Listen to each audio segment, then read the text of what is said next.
brewing battle behind the scenes to get rid of potentially DNC chairwoman Debbie Wasserman Schultz before the party's convention in Philadelphia.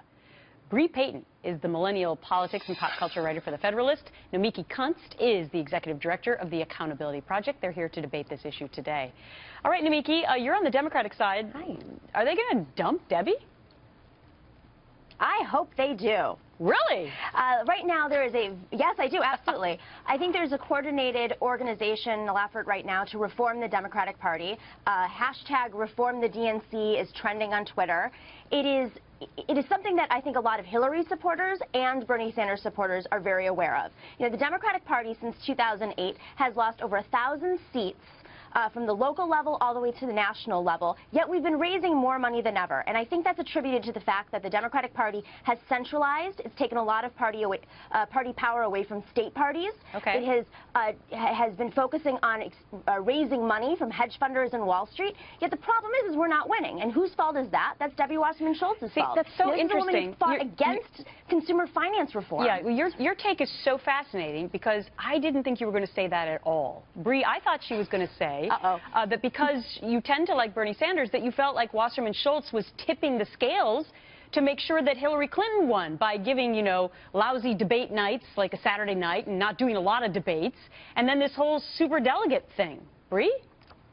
Yeah, exactly. And I think the larger story is that this is the end of the Obama era. Debbie Wasserman Schultz is the chairwoman who Obama appointed to that position in 2011, and now her own party, or I should say factions of her own party, are publicly defenestrating her. So I think if anything, it just really speaks to the fact that the party's attempts to maintain the establishment and maintain the status quo just really aren't working, and it's backfiring. Well, it's interesting that there would be talk amongst other Democrats, Nomiki, because, you know, of course, Bernie Sanders supporters don't want her in that position anymore, at least a lot of them.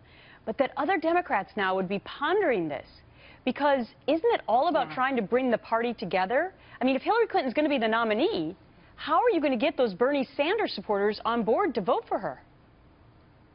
I think one way would be to signal that they're willing to reform a lot of these policies by putting someone else in charge. Let's not forget, just 2 years ago, President Obama quietly was trying to oust Debbie Wasserman Schultz. And what Debbie Wasserman Schultz did was she created a whole team of surrogates to go out there and claim that President Obama was being anti-Semitic and anti-woman. And so that kept her in charge. You know, this is abominable. This is not how a chair should be acting. They should be talking about unifying the party. You know, another thing to keep in mind is the Democratic convention committees were stacked. Not one person under the age of 45, and the majority of veterans are under the age of 45. None of them are on the committees. So this is a woman who wants to keep control within the establishment and support Hillary Clinton. Well, a lot of surprises coming from the Democratic side in Nomiki today. Bree, I owe you next time. Sorry, we had a lot of breaking news today. Thank you.